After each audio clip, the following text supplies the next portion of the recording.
Hey everybody, this is Chris coming to you live from the library on behalf of Cinephellas, the only website for all your cinephilic needs. And yes, I am stressed out about election 2016. Thank you so much for asking. Not only do we have two unprecedented candidates in this year's presidential election, but we also have dangerous rhetoric that's threatening the future of the United States. Take a look. This one from last Wednesday, quote, on November 8th, I'm voting for Trump. On November 9th, if Trump loses, I'm grabbing my musket. You win. Yes. Why? Yes. Why tweet that? Why put that out there? First off, it's a musket. Craig, it's a metaphor. It's a call to arms. And 2 weeks before, I tweeted the same thing. No matter who wins, I'm grabbing my musket. Look, whether Trump wins or not, there are millions of Americans that are pissed off at both political parties. We're not going anywhere. We feel like our government is... But, Joe, to say that we're not going anywhere versus I'm grabbing my gun, you could understand why a lot of folks have a problem with that, especially considering the current political climate that we're in, especially considering the numerous reports of Trump supporters who at rallies have called for revolution, in some cases armed revolution. Well, Craig, I said musket. If I'd have said gun, that's one thing. A musket is a gun. No. Okay, fine. Then take me literally.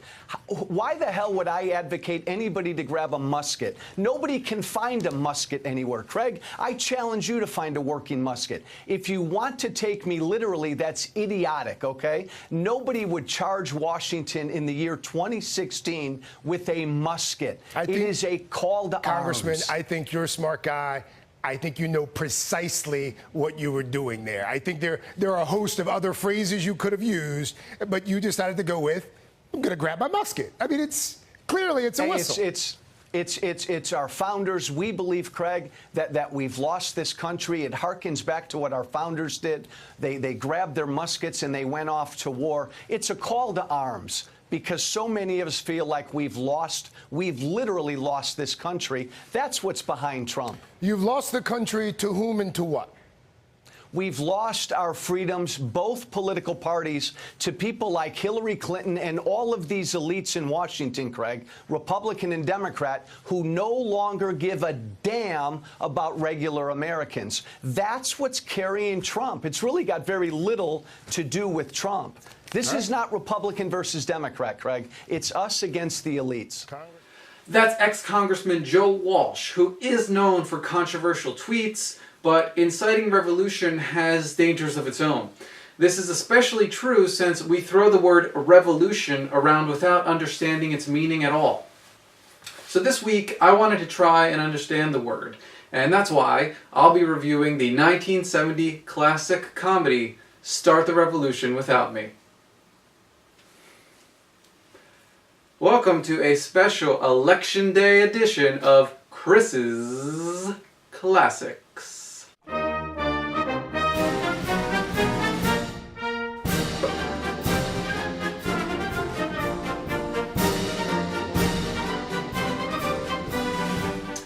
Start the Revolution Without Me was directed by Bud Yorkin and was written by the team of Fred Freeman and Lawrence J. Cohen. It stars Gene Wilder and Donald Sutherland playing two sets of twins that are separated at birth. One pair falls into a life of peasantry and the other set become nobles. The story takes place on the eve of the French Revolution in 1789 as the two sets of twins get mistaken for one another, challenging the loyalties to France and also its future. The film is executive produced by Norman Lear, a master of social satire. The movie was one of Lear's early projects before he went on to fame developing, writing, and producing absolutely crucial, culture-changing television shows in the 70s like All in the Family, The Jeffersons, and Maude, just to name a few. But before all that, he made this movie. In 1970, the country was still in the midst of years of civil unrest. The 1960s were all about race riots, protests against the Vietnam War, and distrust of national leaders. Here, it's important to note the difference between the social and political definitions of the word revolution. In sociology, revolution means a radical and pervasive change in the social structure, especially one made suddenly and often accompanied by violence. Now, of course, traces of this change were everywhere in the 1960s. We had several major movements looking to expand the rights and influence of women, African Americans, Native Americans, Latinos, and underrepresented communities besides them. But that was a far cry from the violent wars America and France went through in the 18th century, which fit the first definition of revolution: an overthrow or repudiation and the thorough replacement of an established government by political system by the people governed. So Norman Lear, Bud Yorkin, and the other filmmakers knew that many American citizens wanted to change the government in the late 60s and into 1970, but that they were powerless to do so. Start the Revolution Without Me appealed to viewers in 1970 precisely because it landed somewhere between the two definitions of the word. And it's the same thing that makes the movie relevant in 2016. Good, sir. I demand you cease with the dense historical information and proceed with the humor. Yes, Ben Franklin. As I mentioned earlier, the film hinges on Gene Wilder and Donald Sutherland each pulling off two different characters. In both cases, Gene plays the funny man and Donald plays the straight role. The story revolves around a case of mistaken identity in which the peasant brothers, Charles and Claude, are mistaken for the noble Corsican brothers, Pierre and Philippe. Each set of brothers ends up fighting the opposite side of their original political alliance, revealing the complicated relationship between King Louis XVI and the revolutionaries that wanted to overthrow his kingdom. The many layers of the fish-out-of-water story create a string of hilarious misunderstandings that mix highbrow and lowbrow references. For instance, the historical mystery of the man in the iron mask is a running gag in the film. And also, look out for a brilliant cameo from one of the 20th century's greatest actor-directors who isn't exactly known for his comedic works. The climactic scene of the film comes when the two pairs of brothers, they meet outside Louis's palace and...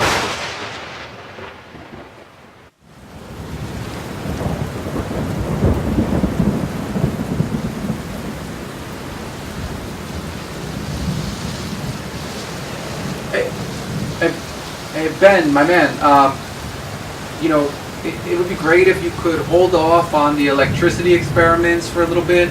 I'm just trying to finish my Cinephellas review, so, you know. No, don't, Ben, don't.